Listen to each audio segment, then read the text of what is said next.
I just hid. I chose to hide. Why did you choose to hide? Why? Because I couldn't bring him home. I couldn't say, let's hang out at my house, or, you know, and I know if I were to ask, oh, I have a friend, can I go here? I knew what the answer would be. So it was like, why bring anyone else into that world? It was embarrassing enough for me. Why would I, you know, I wouldn't want to bring in someone else, expose them to what I was experiencing. It was a secret. Right. Yeah. Now, I want to go a little bit beyond that. Later in your book, you talk about Ashley, and one of the most important visuals I had in your book was you singing Happy Birthday to Ashley on her first birthday. And the only thing I kept thinking when you were singing this to her is that you were actually singing it to yourself as well, because nobody had ever celebrated your birthday.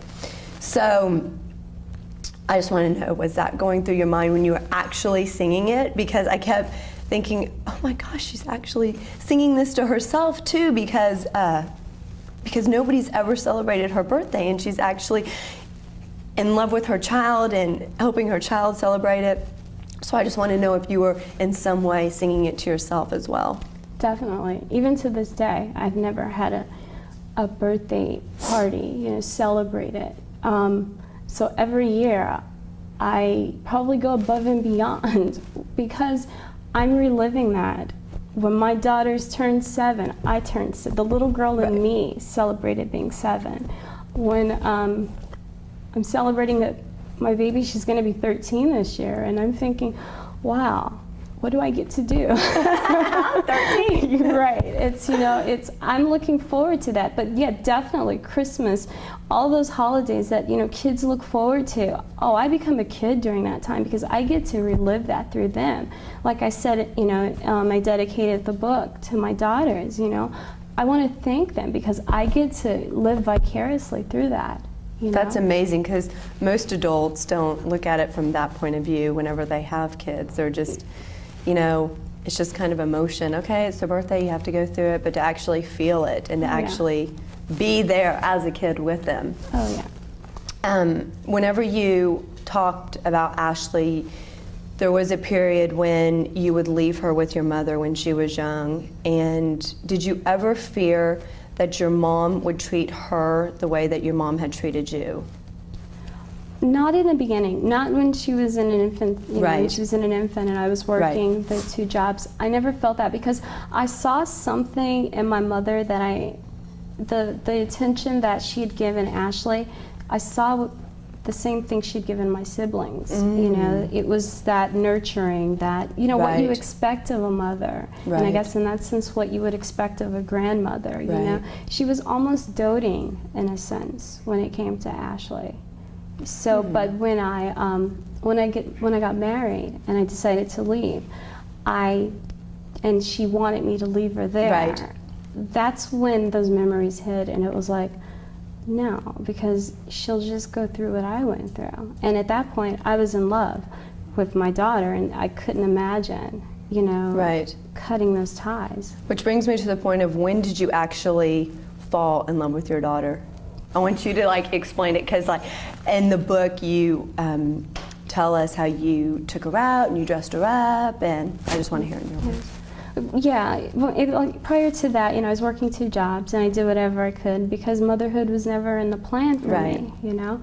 And here I am with the circumstances, and I become a mother, and it was just provide whatever she needed. If I had to work an extra shift, as long as she had it.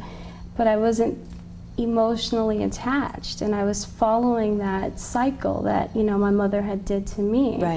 And I started taking her out and, you know, going places with her, and you know, taking her to different places. So we were out for an entire day, and it just like hit me, you know, just, I want to say she was probably 7 months old, and you know how babies, the baby talk and the gerbling, and it was like, that's cute, you know, I like the sound of that. And it was just like looking at her, and it was like, she's so beautiful, you know, how could I not want to be with her? It was almost for the first time, whenever I was reading, it was almost like for the first time you really saw her. Oh yeah, definitely. You know, yes, seeing her in a totally different light, you know, like, wow, this little person is a part of me, and I have to do whatever it takes to make sure that she gets everything that I didn't have. And it was then, that was the first time I felt love. And it was tremendous. And it was so amazing because, like, up till that point, through everything, you know, like I said, I was waiting for something good to happen. Like every bang, I was like, okay, something's good's gonna happen now. Because I mean, that's how I think human condition is. It's like if something bad happens, something good happens. But yeah. It's not. I mean, it was just like this stream of bad stuff. And so whenever you said, I actually fell in love with my daughter, I just saw like the whole bond. I was just like, okay, now they're one. Now this is the good thing I was waiting for. That it's just now you finally found love. You finally found the one thing you had wanted for so long from this little person who doesn't even know they're giving it to you. Exactly, and she continues to amaze me every day. And I mean, I've told her before that, you know, you're my first love, and she is. She is. I mean, some first loves happened in high school or college, but she's my first love. Oh, that's just so great. I mean, that's a love that will last. It's not a high school love that comes and goes, and it's something that will last forever.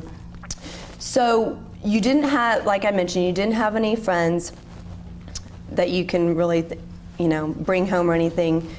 But then you met your ex-husband, and this was the first person that you really opened up to and told about everything that had happened. Right. Why did you choose to tell him? What made him special that you were like, okay, I want to? Because at that time he was prying, and it was, I didn't want to go through what I had gone through before with a boyfriend prior to that, you know, with him pushing me, and I'm trying to say, no, you really don't want to meet my family, you know, you really don't want to go there. So it was the pressure of him, you know, prying and wanting to know, and wanting to know the story. And I thought, to be honest, telling him the story would make him go away, you know, would scare him off, but it didn't. So telling him, it wasn't easy, but it was just the pressure of him wanting to know. Did you feel once you did tell him that it was a sense of relief, or did you feel that, okay, now he's going to go away? Did you, I mean, because it's almost like I would picture some kind of sense of relief because it had been bottled up inside, but then it could have added more pressure on you. Actually, I didn't see it as a sense of relief because I was expecting what was going to happen next. Actually, it wasn't a sense of relief until I actually told someone and got help. You know, when at that final point when I broke down years later, that's when it felt like a relief. At that time that you told him, why didn't you go get help since it was already out there to someone? What stopped you from getting help at that point? I wasn't ready.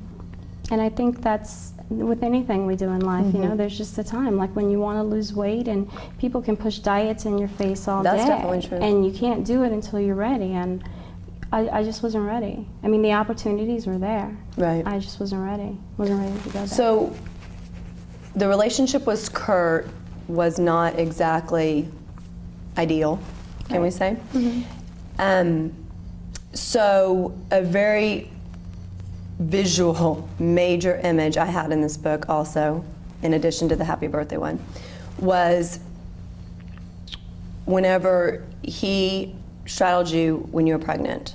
And then you came back, I don't know if it said how long later, but you came back and basically put him in the same position. Yeah.